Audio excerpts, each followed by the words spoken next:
ತುಲಾರಾಶಿ. ತುಲಾರಾಶಿಯವರಿಗೆ ಇವತ್ತಿನ ದಿವಸ ಜಾಗೃತಿಯಾಗಿರಬೇಕಾಗಿರ್ತಕ್ಕಂಥ ದಿವಸ. ಕುಜ ಏನೋ ನಿಮಗೆ 10ನೇ ಮನೆಯಿಂದ ಹೊರಗಡೆ ಬಂದು 11ನೇ ಮನೆಗೆ ಪ್ರವೇಶ ಮಾಡಿದ್ದಾನೆ. ನೀಚತ್ವದಿಂದ ವಿಮುಕ್ತಿ ಆಗಿದೆ. ಗುರು ಕೂಡ ನಿಮ್ಗೆ 9ರಲ್ಲೇ ಲಾಭದಾಯಕವಾಗೇ ಇದ್ದಾನೆ. ಆದರೆ ಚಂದ್ರ ಮಾತ್ರ ಇವತ್ತು ವ್ಯಯದಲ್ಲಿರೋದ್ರಿಂದ ಇವತ್ತು ಮನಸ್ಸು ಸ್ವಲ್ಪ ನಿಮ್ಮ ಮಾತನ್ನು ಕೇಳೋದಿಲ್ಲ. ಇವತ್ತು ಬೇಡದೇ ಇರೋ ವಿಚಾರಗಳಲ್ಲಿ ಮನಸ್ಸನ್ನು ಇಡ್ತೀರಾ. ಬೇಡದೇ ಇರತಕ್ಕಂಥ ವ್ಯಕ್ತಿಗಳ ಜೊತೆಯಲ್ಲಿ ಇವತ್ತು ಮಾತುಕತೆಗಳು ಸಿಕ್ಕಾಕೊಡ್ತೀರಾ. ಇದರಿಂದ ಸಮಸ್ಯೆಗಳಾಗುತ್ತೆ.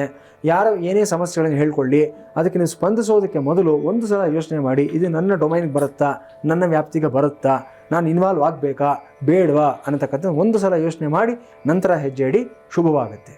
ಇವತ್ತಿನ ದಿವಸ ನೀವು ರಾಜರಾಜೇಶ್ವರಿ ಸ್ತೋತ್ರವನ್ನು ಹೇಳ್ಕೊಳ್ಳೋದ್ರಿಂದ ವಿಶೇಷವಾದ ಫಲಿತಾಂಶವನ್ನು ಪಡ್ಕೊಳ್ತೀರಾ.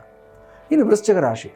ವೃಶ್ಚಿಕ ರಾಶಿಯವರಿಗೆ ಇವತ್ತು 11ನೇ ಮೇಲಿರತಕ್ಕಂಥ ಚಂದ್ರ ಎಲ್ಲ ಕೆಲಸ ಕಾರ್ಯಗಳು ಇವತ್ತು ತುಂಬ ಸರಾಗವಾಗಿ ತುಂಬ ವೇಗವಾಗಿ ನಡ್ಕೊಂಡು ಹೋಗ್ತಕ್ಕಂಥ ದಿವಸ ಇವತ್ತಾಗಿರುತ್ತೆ.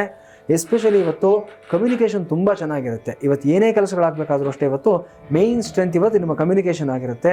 ಸೊ ಕೂತ್ ಕಡೆನೇ ಇವತ್ತು ಫೋನ್ನಲ್ಲೇ ಇವತ್ತು 10 ಕೆಲಸಗಳನ್ನು ಮಾಡ್ಕೊಳ್ತಕ್ಕಂಥದ್ದು, 10 ಜನಗಳ ಜೊತೆ ಇವತ್ತು ನೀವು ಕೋಆರ್ಡಿನೇಷನ್ಸ್ನ ತುಂಬ ಚೆನ್ನಾಗಿ ಇಟ್ಕೊಳ್ತಕ್ಕಂಥದ್ದು, ಇದೆಲ್ಲವೂ ಸಹ ಗೋಚರವಾಗ್ತಾ ಇದೆ.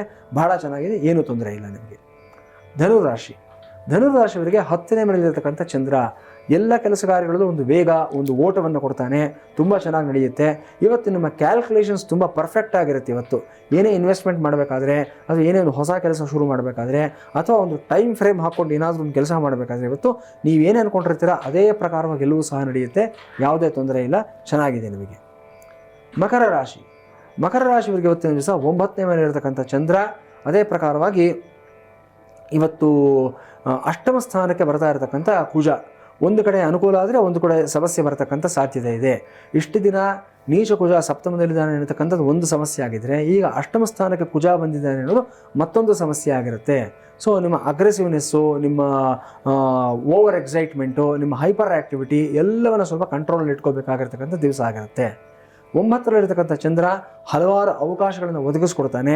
ಆದರೆ ಅವಕಾಶಗಳ ಹಿಂದೆ ಇರತಕ್ಕಂಥ ರಿಸ್ಕ್ ಫ್ಯಾಕ್ಟರ್ಸ್ನ ಕರೆಕ್ಟಾಗಿ ಜಡ್ಜ್ ಮಾಡಬೇಕಾಗಿತ್ತು ಇವತ್ತು ನೀವು. ಸೊ ಯಾವುದೂ ಅಷ್ಟು ಈಸಿಯಾಗಿ ಬರೋದಿಲ್ಲ. ಅದರ ಹಿಂದೆ ಏನೋ ಒಂದು ಕ್ಲಾಸ್ ಇರುತ್ತೆ. ಆ ಕ್ಲಾಸ್ನ ಅರ್ಥ ಮಾಡ್ಕೊಂಡು ಕೈ ಹಾಕಿ ಶುಭವಾಗುತ್ತೆ. ಕುಂಭರಾಶಿ. ಕುಂಭರಾಶಿಯವರಿಗೆ ಇವತ್ತಿನ ದಿವಸ 8ಮದಲ್ಲಿರ್ತಕ್ಕಂಥ ಚಂದ್ರ ಜಾಗ್ರತೆಯಾಗಿರಬೇಕಾಗಿರ್ತಕ್ಕಂಥ ದಿವಸ ಇವತ್ತು. ಎಸ್ಪೆಷಲಿ ಇವತ್ತು ನೀವು 2 ವೀಲರಲ್ಲಿ ಓಡಾಡ್ತಕ್ಕಂಥವ್ರು ಯಾರೇ ಆಗಿರಲಿ, 30ರಿಂದ 37 ವರ್ಷದ ವಯಸ್ಸಿನಲ್ಲಿ ಇರತಕ್ಕಂಥ ವ್ಯಕ್ತಿಗಳು ತುಂಬ ಎಚ್ಚರಿಕೆಯಿಂದ ಇರಬೇಕಾಗಿರ್ತಕ್ಕಂಥ ದಿವಸ. ಇವತ್ತೊಂದು ದಿವಸ ನಿಮ್ಮ ಪ್ರೈವೇಟ್ ಟ್ರಾನ್ಸ್ಪೋರ್ಟ್ ವೆಹಿಕಲ್ಸ್ನ ಪಕ್ಕದಲ್ಲಿಟ್ಟು ಪಬ್ಲಿಕ್ ಟ್ರಾನ್ಸ್ಪೋರ್ಟ್ನಲ್ಲಿ ಓಡಾಡಿ, ಬಸ್ ಆಗಲಿ, ಮೆಟ್ರೋ ಟ್ರೈನ್ ಆಗಲಿ, ಮತ್ತೊಂದಾಗಲಿ ಏನು ತೊಂದರೆ ಇರೋದಿಲ್ಲ. ಎಲ್ಲವೂ ಅನುಕೂಲವಾಗುತ್ತೆ ನಿಮಗೆ. ಸಾಧ್ಯವಾದರೆ ಇವತ್ತಿನ ದಿವಸ ಶಿವಕವಚ, ಶಿವ ಅಷ್ಟೋತ್ತರ ಮತ್ತು ಶಿವ ನಕ್ಷತ್ರ ಪಂಚಾಕ್ಷರಿ ಮಾಲಾ ಈ ಸ್ತೋತ್ರವನ್ನು ಹೇಳ್ಕೊಳ್ಳೋದ್ರಿಂದ ವಿಶೇಷವಾದ ಫಲಿತಾಂಶವನ್ನು ಪಡ್ಕೊಳ್ತೀರಾ ನೀವು. ಕೊನೆಯದಾಗಿ ಮೀನರಾಶಿ. ಸೊ ಮೀನರಾಶಿಯವರಿಗೆ ಇವತ್ತಿನ ದಿವಸ 4ರಲ್ಲಿ ಗುರು, 6ರಲ್ಲಿ ಕುಜ ಮತ್ತು ನಿಮಗೆ ಅದೇ 6ನೇ ಮನೆಯಲ್ಲಿರ್ತಕ್ಕಂಥ ಕೇತು ಸಹ ಇರುವಂಥದ್ದು. ಎಲ್ಲವೂ ಶುಭವಾಗಿ ಗೋಚರವಾಗ್ತಾ ಇದೆ.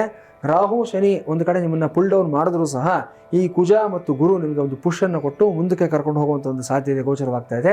ಸಪ್ತಮದಲ್ಲಿರ್ತಕ್ಕಂಥ ಚಂದ್ರ ಒಳ್ಳೆ ಫ್ರೆಂಡ್ಸು, ಒಳ್ಳೆ ಪಾರ್ಟ್ನರ್ಸ್ ಇವತ್ತಿನ ದಿವಸ ಸಿಗ್ತಾರೆ ನಿಮಗೆ.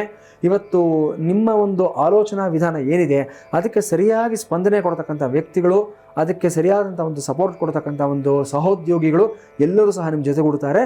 ಅದ್ಭುತವಾಗಿದೆ, ಏನೂ ತೊಂದರೆ ಇಲ್ಲ.